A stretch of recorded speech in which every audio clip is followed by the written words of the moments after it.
The silence in the grand atrium of the San Francisco Patent Office was deafening, amplified by the heavy velvet drapes that muffled the city noise outside. My team, 20 strong, stood beaming, plastic champagne flutes raised high. Yet, all I could focus on were the two ornate, empty chairs placed deliberately next to Ethan, my husband, in the front row.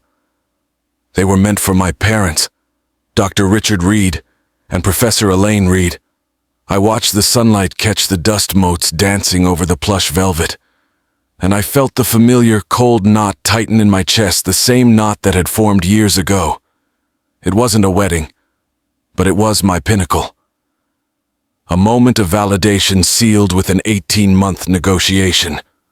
Acquisition of Ethereum AI finalized at $30 million. The firm's partner had announced 15 minutes earlier, his voice echoing with triumphant finality.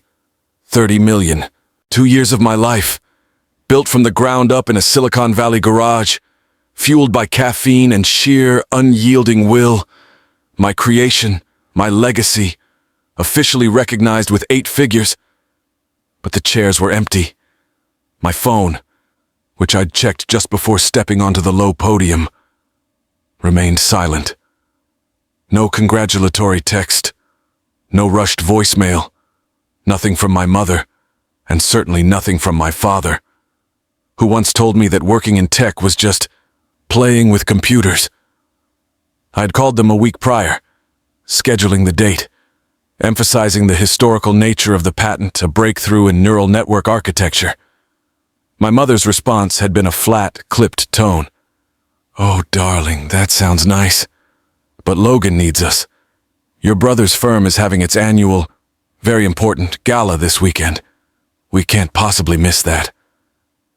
The lie wasn't in the event itself, but in the casual way she dismissed the most significant professional achievement of my life. Logan, my older brother, Damien, who had failed out of 3 financial schemes and was currently working a mid-level analyst job that barely covered his Marin County rent, was deemed more important, more essential.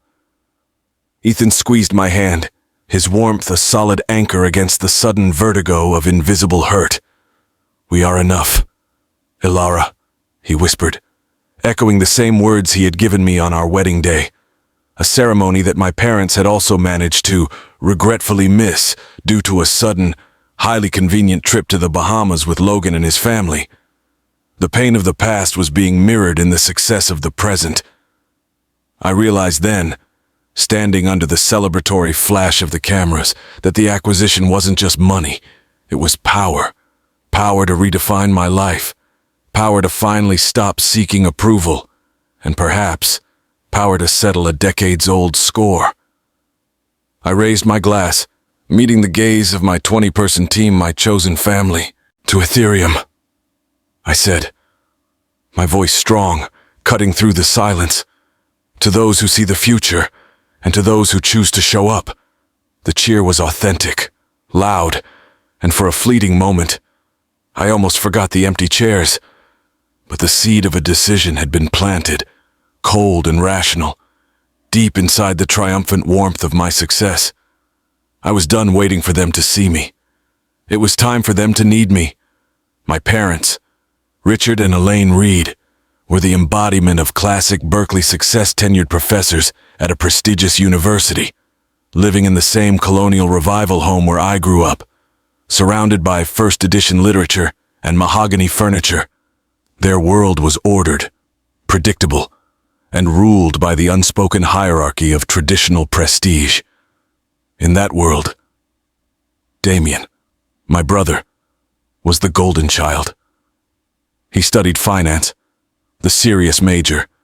He wore starched shirts and spoke of quarterly earnings. I, Ilara, the younger daughter, was the distraction, the quirky one who spent her hours building complex programs in the basement, dreaming of algorithms and AI.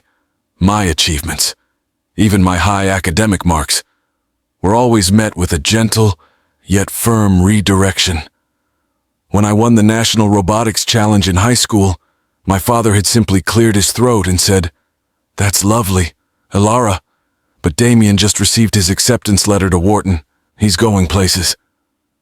He never missed an opportunity to remind me that Damien was the real potential, the one who embodied the family's academic and professional ideals. It was a narrative I internalized early. My worth was conditional. Damien's was inherent. The subtle, constant comparison was the emotional air I breathed. My parents cultivated Damien's potential, while only giving my achievements a distracted nod. When I was 16, I developed my first neural network model that could predict stock market trends with an 80% accuracy rate. I had rushed upstairs, bubbling with pride, only to find my mother staring intently at Damien's freshly laundered shirts. "That's interesting, dear," she said, folding a collar with clinical precision. "But can it help Damien with his corporate finance exams? He needs to focus on what matters." What mattered in the Reed household was the image, the classic, respectable, predictable path. Damien played the role perfectly, graduating from a decent school, landing a job at a mid-tier firm, and marrying Hannah, a woman from a respectable, if slightly less than affluent family. They presented a cohesive picture of success. Meanwhile, I carved my own path through the messy, chaotic, thrilling world of Silicon Valley startups. I chased grants, lived on instant ramen, and coded until my eyes burned. Every success, every scholarship, every angel investment, every hire for Ethereum AI was a desperate, silent plea for their approval. But the pleas always went unheard. They missed my university graduation because they were helping Damien move into his starter home. They missed the Ethereum launch party because Damien had a slight cold. They missed my wedding, as I mentioned. For a vacation they were subsidizing for him. The emotional arithmetic was simple. Damien's presence was an asset they invested in, while my absence was a convenience they leveraged. Over the last 3 years, as Ethereum scaled rapidly towards its $30 million acquisition, the calls grew fewer. The generic birthday emails stopped, and the silence became absolute. They hadn't forgotten my number. They had simply deleted my significance. The last time my mother had called was 6 months prior, not to ask about my health, but to inquire if I could put in a good word for Damien with a friend who ran a mediocre fintech firm. I had politely declined, and the line went cold again. 2 days after the patent ceremony, I walked into the Palo Alto Tesla dealership. Ethan had suggested a celebration, a trip, a new piece of art, anything. But I knew exactly what I needed. It wasn't about the expense. It was about the statement. I signed the papers for a Tesla Model S Plaid, a machine of pure, unadulterated engineering, finished in the striking midnight silver metallic paint. It cost me nearly $130,000.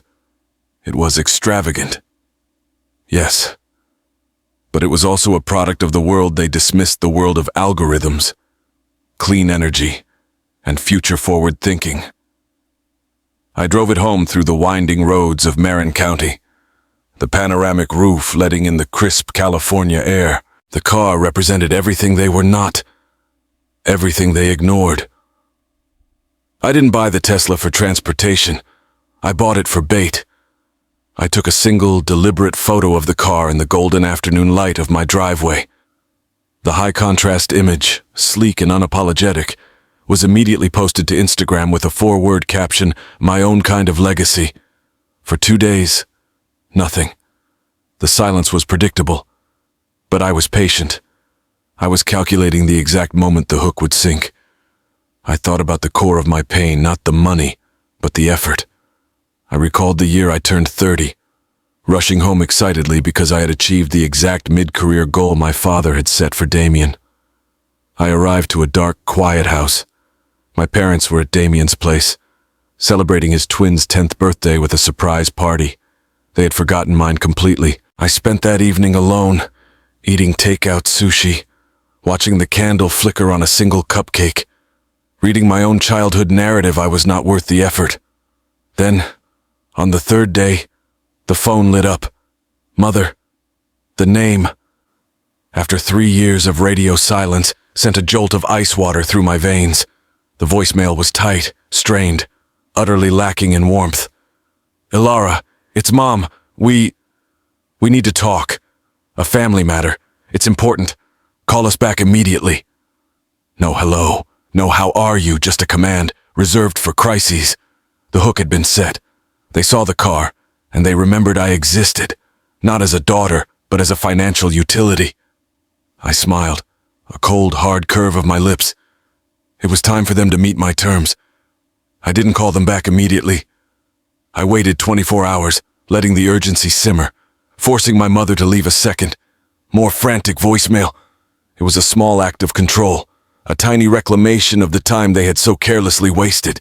When I finally called, I was seated in my home office, my phone on speaker, Ethan listening silently on the other line of a secure channel, a digital backup for an analog confrontation. Ilara, finally! My mother's voice snapped, annoyance barely veiled beneath a manufactured layer of relief. I received your messages, Mom, I replied, my voice calm, professional, utterly unlike the anxious daughter she was used to manipulating. You mentioned a family matter. What is the nature of this crisis? The word crisis made her pause. It's complicated, financial. We need a meeting, tomorrow, at 2 p.m., at the house. Your father and Damien will be there. The house, I repeated, confirming the traditional setting their territory. And tell me, Mom, since when does financial constitute a family crisis worthy of my immediate attention? My company's acquisition wasn't important enough for a text, but now my presence is mandatory. Please clarify the sudden shift in priorities. Her manufactured patience evaporated. Don't be dramatic, Ilara. This isn't about the past, we're talking about family stability. Damien needs...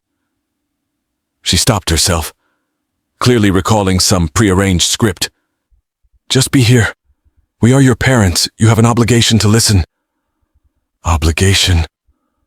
The word tasted like ash. Understood, I said, cutting her off before the guilt-tripping could escalate. Tomorrow at 2 p.m. But be aware, Mom, I will not be discussing anything without my counsel's review. My financial privacy is non-negotiable.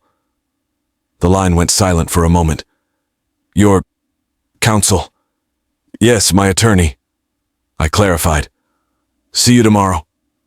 I hung up, feeling a wave of nausea, quickly followed by a sharp, invigorating sense of resolve. I spent the next morning not preparing emotionally, but preparing legally. My first call was to Sarah Jenkins, my corporate attorney, a woman who treated my time and my money with utmost respect. I need you on standby. Sarah, prepare a cease and desist for my brother, Damien, listing clear grounds for harassment and financial solicitation. Also, draft an emergency, temporary restraining order against him. Use the evidence I sent you last week. The evidence was the darkest detail of the entire saga.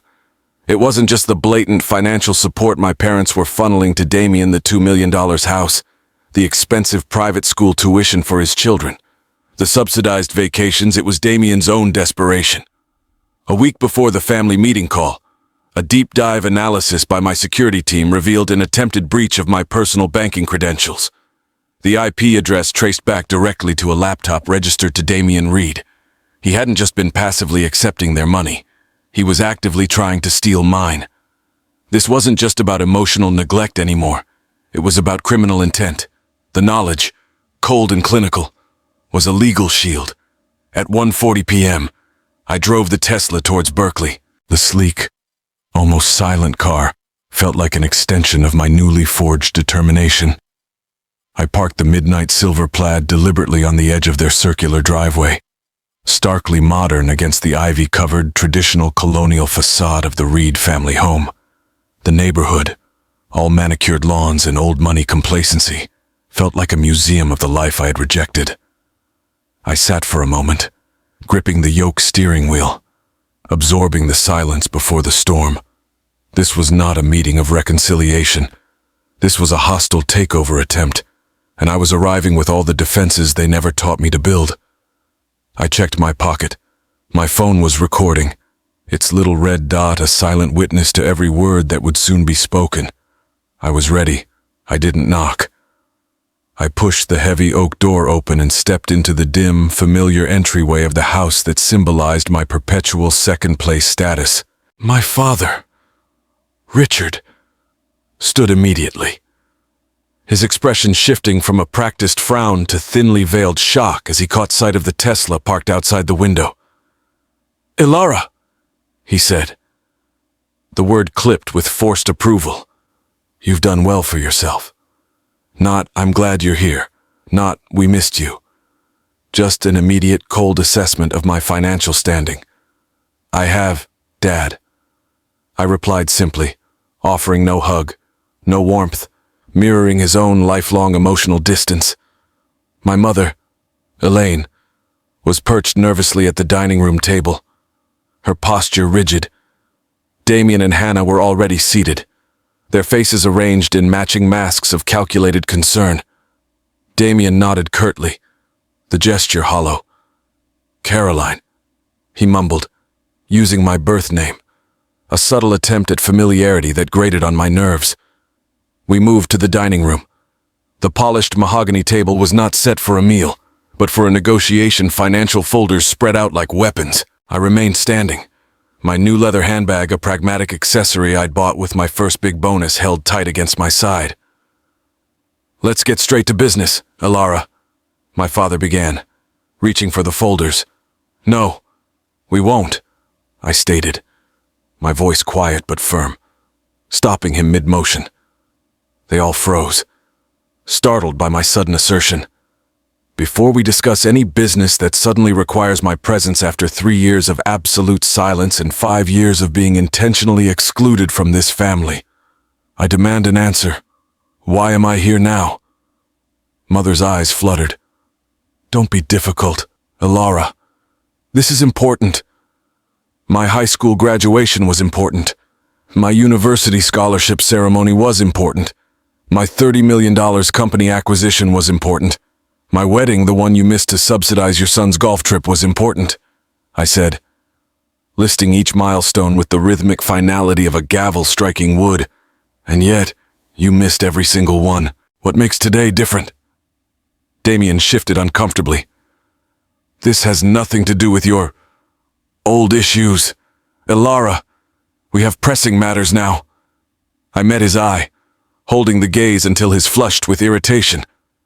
"I'm not interested in being convenient family only when you need something. I have 40 minutes before my production review. Speak quickly, or I leave." A flicker of genuine fear finally crossed my father's face. He realized the dynamic had fundamentally changed. I held the power, and my time was finite. He slid a folder across the table, his hand trembling slightly. "It's foreclosure. Ilara, Damien is 3 months behind on the mortgage. The twins' private school tuition is unpaid this quarter. We've been supporting them, depleting our retirement." He trailed off, the implicit accusation heavy in the air. "It's your fault we're broke, because we were supporting him," my father continued, his voice adopting the firm, professional tone he used when chairing academic committees. "We need a bridge loan. Ilara, a simple injection of capital to stabilize the situation. $5 million, fully collateralized by Damien's property and our remaining assets. You need to help your brother." $5 million. They presented the number with the audacity of people ordering appetizers. "Think about your niece and nephew," my mother chimed in, tears suddenly welling in her eyes, a manipulative trick I hadn't seen since I was a teenager. "They shouldn't suffer because of financial difficulties." Damien leaned forward, his face etched with a desperate self-pity that was all too familiar. "We are family, Ilara. That's what family does. You succeeded. You helped the rest of us. It's a moral obligation." I let the words hang there, the stale air thick with their presumption. They weren't asking for help. They were demanding tribute. They truly believed their negligence entitled them to my success. I looked directly at Damien, the man who wanted me to save his house, the man who had tried to hack my bank account. The hypocrisy was a bitter, clarifying wind. Hannah, Damien's wife, attempted to join the offensive, trying to exploit the emotional angle. She pushed a photo album toward me. Pictures of their twin daughters, Maddie and Chloe, smiling widely at a birthday party I had not been invited to. "They ask about Aunt Alara all the time," she whispered, her voice layered with feigned maternal concern. "They need stability. They need their home." I closed the album and slid it back across the table. "I understand the financial gravity of Damien's situation," I said, my voice steady, betraying none of the internal steel. "But I need to be clear. You didn't contact me because you wanted a daughter back. You contacted me because you saw a six-figure car and realized I had money you could take. That is the only reason I am here." Damien slammed his fist lightly on the table, frustration winning over his controlled facade. "You always had to prove something. Ilara, always showing off how smart you were, how creative. Some of us were just trying to live normal lives." My father quickly intervened, placing a calming hand on Damien's shoulder, yet his words were aimed at me. "Your brother had more potential, Ilara. We had to nurture that. You were always so independent. You didn't need us. And now I'm supposed to fund the potential you invested in, after you dismissed the success I built entirely on my own?" I asked, looking from my father to my mother. "You were parents in title only. You missed my college scholarship ceremony. You missed the launch of my company. You missed my wedding. You missed my entire adult life." I paused, letting the weight of the accusation settle. "And now you want to share in what that life has built?" My mother, tears now flowing in earnest, whispered, "We're still your parents, Ilara. Despite everything, blood is thicker than water." "You are right, Mom," I said, finally sitting down, my posture rigid, mirroring a boardroom CEO. "Blood is thicker than water, but integrity is thicker than blood, and you lack it." I reached into my handbag and withdrew not a checkbook, but 2 crisp documents, sealed in a simple manila folder.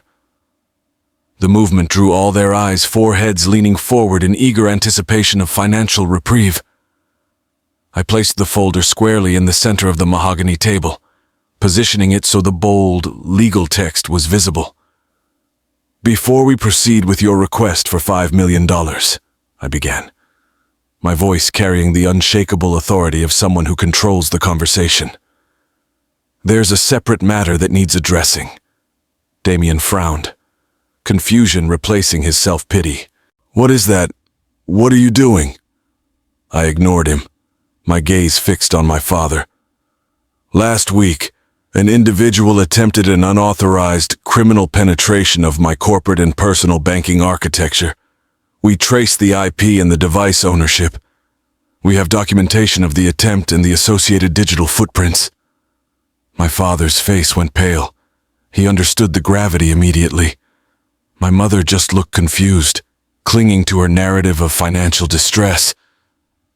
Damien, however, grew visibly angry, his jaw clenching. "You're accusing me," he spat. "I am stating facts," I corrected, pulling the first document from the folder. "This is a temporary restraining order and a cease and desist letter from my attorney, Sarah Jenkins, citing attempted criminal activity and harassment. It legally forbids you, Damien Reed, from any direct or indirect contact with me, my property, or my business operations. Any attempt to breach this order will result in immediate police intervention and felony charges." I slid the document toward him. The legal weight of it seemed to deflate him instantly. My mother gasped, placing a hand over her mouth. "Ilara, this is outrageous. He is your brother. This is a family matter, not a legal one. It became a legal matter the moment he tried to steal from me," I stated plainly. "And it became an outrageous matter the moment you both stood by him, enabling his deceit and expecting me to fund his failures after years of dismissing my legitimate success." I picked up the second document, smiling faintly. "Fortunately, my funds are legally secured and protected from manipulation." I let the silence hang, allowing the shock of the legal documents to fully register. Richard and Elaine stared at the paper as if it were written in a foreign language.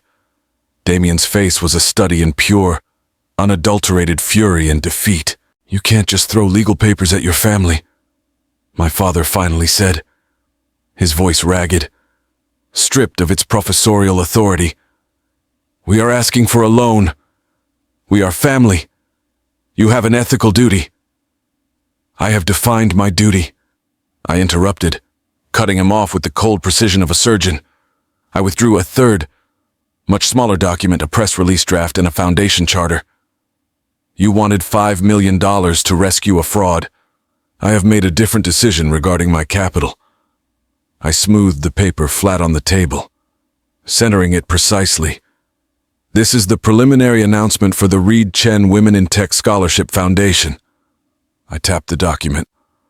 "I have legally allocated $5 million of my personal post-acquisition capital to this charitable trust. The trust is irrevocable, fully protected by a board of directors, and its mandate is to fund young women from underserved communities pursuing STEM careers." The number, 5 million, landed like a physical blow. Damien choked out a noise that was halfway between a gasp and a sneer. "5 million? You're wasting it on strangers, on girls who—" He struggled for the right dismissive term, settling on a venomous whisper. "Who aren't even family." I met his gaze, the steel in my spine unbending. "The Chen in the name is for Dr. Evelyn Chen, my high school computer science teacher, the woman who saw my potential when you were too busy taking pictures of Damien's debate trophy, the woman who mentored me when my own parents were absent. I am funding potential that deserves support." I continued, standing slowly, deliberately. "Potential that was seen. That $5 million will empower girls who never got the applause I didn't get. That is what legacy means to me. Dad, not funding a criminal who tried to hack my financial existence." My mother finally found her voice, high-pitched and hysterical. "But Alara, we are your retirement. We need that money to maintain our standard of living. You have an obligation to us. We raised you." "You raised me to be independent," I countered, pulling my handbag strap over my shoulder. "I took your lesson to heart. You taught me what love isn't. Now I'm building a foundation on what support is." I dropped 2 business cards on the table, careful not to touch anyone. "These are my attorney's details. Any further communication regarding Damien's debt, your financial distress, or my moral obligations must be routed exclusively through her. Any other attempt to contact me will be met with the full force of the restraining order." I walked toward the door. Behind me, I heard the violent scrape of Damien's chair as he lunged forward, but Richard's hand slammed down on the table, stopping him. "No, Logan, stop!" I paused at the threshold, not turning back. "You wanted to teach me a lesson about what matters. Damien, I just taught you one. What you needed was to show up. But that opportunity has permanently passed." The heavy oak door closed behind me with a soft, final thud that sounded like the definitive click of a locked bank vault and the sweet, sharp chime of freedom. I settled into the driver's seat of the Tesla, the cool leather a stark contrast to the burning adrenaline. I pressed the call button on the console. "It's done," I told Ethan when he answered immediately. "They know about the foundation, and Damien has the injunction." "How bad was the fallout?" he asked, his voice steady. "Exactly as anticipated. Fury from Damien, manufactured tears from Mom, and cold calculation from Dad. But they are contained. Legally." The drive back to Marin felt lighter than the journey to Berkeley. The Tesla, once a symbol of success, now felt like a chariot of self-sovereignty. The subsequent weeks were a blizzard of attempted manipulation. The first message arrived at 11:00 p.m., a text from my mother. It transitioned rapidly from a desperate, weepy plea about family unity to a sharp, aggressive accusation of betrayal and heartlessness. Damien's response was more direct, a series of thinly veiled threats emailed to my personal account about what he would tell the press about my greed. I didn't respond to any of them, per my lawyer's explicit instructions. I simply forwarded everything. Sarah Jenkins, the perfect legal shield, took over the communication strategy. She issued firm legal notices, a final warning that any attempt to contact me outside of legal channels would result in immediate formal complaints and potential prosecution. My parents' retired professor status and Damien's failed corporate image were far too fragile to risk a public legal battle with a successful tech CEO. The pressure intensified as Richard and Elaine realized my legal defense was impenetrable. They resorted to proxy manipulation. My Aunt Meredith, whom I hadn't spoken to in a decade, left a series of voicemails saturated with passive-aggressive concern. "Everyone misses you. Ilara. Your parents are heartbroken. The holidays are approaching. Family needs to be together." A cousin emailed, pleading, "I don't understand this rift with Uncle Richard. Can't you just talk to them?" Of course, they didn't understand. They hadn't witnessed the 2 decades of strategic invisibility, nor had they seen the empty chairs at my wedding and patent ceremony. They were only seeing the narrative my parents were now weaving, the story of the heartless, successful daughter abandoning her struggling, well-meaning family. I held firm, guided by the precise, clear voice of my therapist, Patricia. Boundaries aren't punishments. Ilara, they are protection. She reminded me during our weekly session in her sunlit office. The people who need you to drop your boundaries are usually the ones who benefit from your lack of them. I began to see the situation with profound clarity. My parents didn't want reconciliation. They wanted a resource. They wanted the narrative of the perfect family to continue, subsidized by my hard-earned capital. The realization washed over me, a liberating, if painful, truth. All those years, I hadn't been responsible for earning their love. They were responsible for giving it freely. The final, predictable escalation came when they targeted my professional life. My receptionist, Janine, called my secured line one afternoon. "Miss Reed, your parents are here. And your brother, they're trying to gain access to the main office, demanding to see the foundation charter." Through the soundproof glass walls of my Soma office, I watched the scene unfold. My mother's voice, usually modulated and polite, was shrill and desperate as she argued with security. Damien stood behind them, arms crossed, the familiar shade of red rising on his neck, the same shade it had turned when he was denied a toy as a child. "Have security escort them out, Janine," I instructed, my voice calm. "Calmly and professionally, remind them of the standing legal order." I stood, smoothing the silk of my tailored suit, and walked towards my team who had paused their work, watching the spectacle. "It's handled," I assured them. "They are proving exactly who they are. Let's refocus on the production review." That evening, after filing the formal police report regarding the trespassing, I drafted a final, decisive email, again reviewed by Sarah Jenkins. To Richard, Elaine, and Damien Reed, I have documented your harassment and unauthorized presence at my workplace.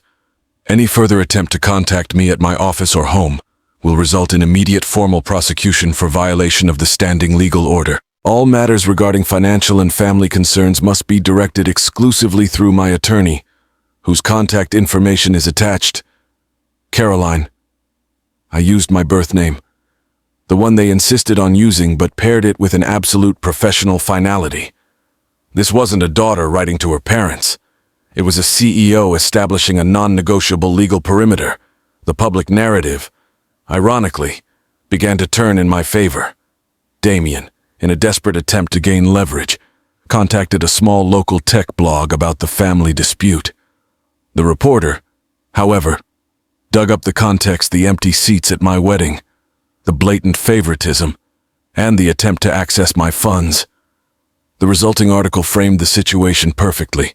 A self-made tech prodigy building a legacy versus an entitled family trying to dismantle it. The community, especially the tech community that had witnessed Ethereum's success, rallied around me. Richard and Elaine's attempts to reach my investors were met with cold professional refusals. We do not discuss our partner's personal matters. The legal shield was working. The truth, supported by the law, became the public consensus. The foundation provided an unexpected form of healing. For years, my life had been defined by what I lacked the affirmation from my parents. Now, it was defined by what I gave and what I built. The Reed Chen Foundation became my true family home. We were 6 months in, and the scholarship committee was preparing to select the first cohort of recipients. Among the finalists was a 17-year-old high school student named Maya. Her application video, a raw, moving short film about finding her voice through code when her family struggled to understand her passion, resonated with me on a cellular level. She was quiet, determined, and clearly overlooked the spitting image of the girl who used to code alone in a Berkeley basement. She reminds me of myself. I told Ethan one night, watching her interview video on my tablet. Maya spoke of her parents' wish for her to pursue a more stable career, mirroring my father's dismissal of tech. If I am telling these girls they deserve to be seen, am I modeling that strength by running away from my family completely? The question, born from a sudden, vulnerable doubt, slipped out before I could stop it. Ethan placed a hand on my shoulder. Is setting a boundary running away, Elara? Or is it a fundamental act of self-respect? What would you tell Maya if her family treated her like yours treated you? The answer came easily, immediate and certain. I would tell her she deserves people who see her worth, not people who want her resources. I would tell her to protect her future. The moment solidified. My boundary wasn't abandonment. It was the strongest possible protection, securing the emotional energy and capital that was now dedicated to purpose, not pain. The success of the foundation cemented the public perception.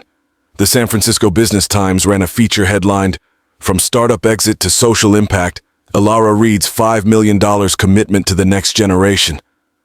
The article beautifully contrasted my generosity with the entitlement displayed by my family during the incident.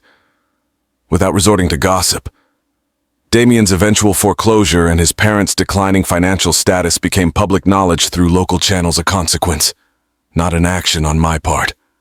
A year after the traumatic confrontation, I received the Visionary and Tech Leadership Award from the Northern California Women in STEM Alliance. Standing at the podium in a massive convention center, looking out at a sea of faces that radiated genuine respect and pride, I scanned the front row. Ethan was there, beaming. Dr. Chen, now serving on the foundation's board, smiled back, her eyes shining. Maya, our first scholarship recipient, sat with my team. There were no empty chairs causing me pain. There were no phantom family members I wished were there. Every person in that room saw me, truly saw the woman I had become, without conditions. This journey began in invisibility and has led to impact. I began, my voice steady, imbued with the confidence I had earned. For years, I measured my worth by the approval I couldn't earn from people who refused to give it. Now, I paused, letting my gaze sweep across the room. I measure it by what we build together. I maintained careful, strictly professional boundaries. The holiday emails from my mother, filled with aggressive calls for reconciliation and attempts to rewrite our shared history, were routed directly to Sarah Jenkins. I deleted voicemails from my father without listening, knowing they would only contain manipulation. The final, desperate act was when Damien attempted to send his twins to my office with handwritten, emotionally charged cards. Janine, well prepared, politely ensured the children were escorted back to their babysitter, refusing them entry. The family attorney finally called, his voice professionally neutral, referencing moral obligations to consider. I simply replied, "My moral obligation is to the 20 young women who will receive a meaningful chance at a career in tech this year. My only obligation to my parents is the non-negotiable condition of mandatory professional therapy before any limited contact can even be considered." I stand in the sunlit studio of the Reed Chen Foundation, watching Maya adjust her camera settings for a new project, a documentary profiling women leaders in sustainable energy.